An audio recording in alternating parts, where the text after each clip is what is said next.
Thousands of students across Australia will join millions around the world striking for urgent action on climate change.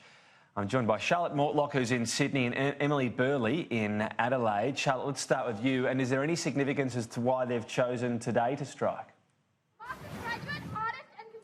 Yeah, Tom, they've chosen today because they want their voices heard. We're just 3 days out from the United Nations Climate Emergency Summit, where we'll see world leaders from across the globe congregate in New York to discuss the issues the world is facing at the moment in relation to climate change. Now, of course, our very own Scott Morrison, he touched down in the United States just a few hours ago, but despite that, he will not be attending the summit. Instead, he'll be spending time with the Trump administration. Now, of course, there's plenty of people out here today, and one of the people that I have spoken to is the MC of this event, and that's Daisy Jeffrey. She talked me through some of the demands that the strikers want.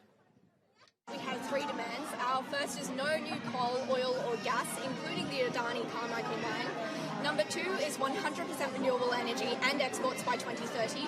And our third demand is fund a just transition and the creation of jobs for fossil fuel workers who will be impacted by the climate crisis.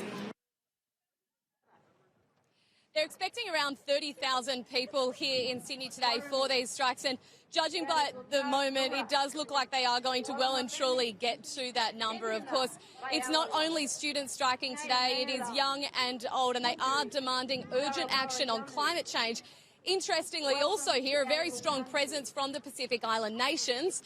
Scott Morrison potentially unintentionally insulting them at the Pacific Islands Forum just a few weeks ago in Tuvalu. I spoke to one of those demonstrators earlier today. We may all be from different islands, but we're all here for the same reason, because we love our island homes and, we don't want to lose that part of who we are. So we're here together to stand up for our islands and to make sure that, we can do everything that we can in our power, use every opportunity that we have here to have our message be heard. So you can see the crowds are well and truly mounting here at the Domain in Sydney. We've got about an hour and a half of entertainment here before we actually see the march taking place.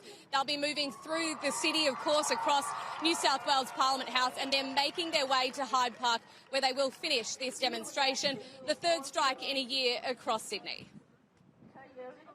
Charlotte, thank you. We'll keep updated. We go to Emily Burley now. And Emily, the government's made a familiar call here. Not all that happy with the strikes. Do them, but apparently do them on the weekend is a better idea. That's right. It's no surprise there have been criticisms from the government. Here in Adelaide, protesters haven't been deterred by the rain, though. A heavy band of rain expected to drop over us any moment now. There's hundreds of people here in Victoria Square, among more than 100,000 expected across the country striking, demanding government action on climate change. As we have heard, they're demanding no new oil, coal or gas projects, 100% renewables by 2030, and a smooth transition for those working in the fossil fuel industry already. Now, I have spoken to some of the people behind me to hear their concerns. Let's take a listen to what they had to say. People have to show that they care, otherwise nothing's going to change, and the planet really needs help, and we're here to help it. I'm here as a mother and as an elder, and I'm here to honour our young people today and to make a stand. I'm here today to support the students in fighting for climate change. It's something that I think politicians have not grasped the consequences of, and their policies are very short-sighted. It's a bit hard to have a future of a country when the politicians are wasting money on stuff that's going to destroy the country. Now, as you said, there has been a lot of criticism about today in particular being chosen a weekday. Students missing school. Michael McCormack had a bit to say about that a little earlier. Let's take a listen to him.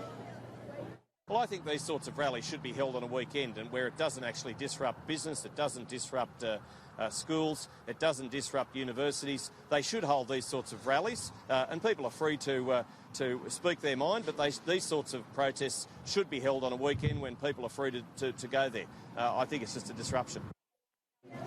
Now, as Charlotte said, it is no coincidence these strikes are happening just days out from the UN Climate Summit. But as for right here in Adelaide, the crowd behind me is growing. The rally will officially kick off in about 15 minutes' time. We have already seen music and activities here this morning, but soon these people will march from here in Victoria Square through the streets of Adelaide to the steps of Parliament House.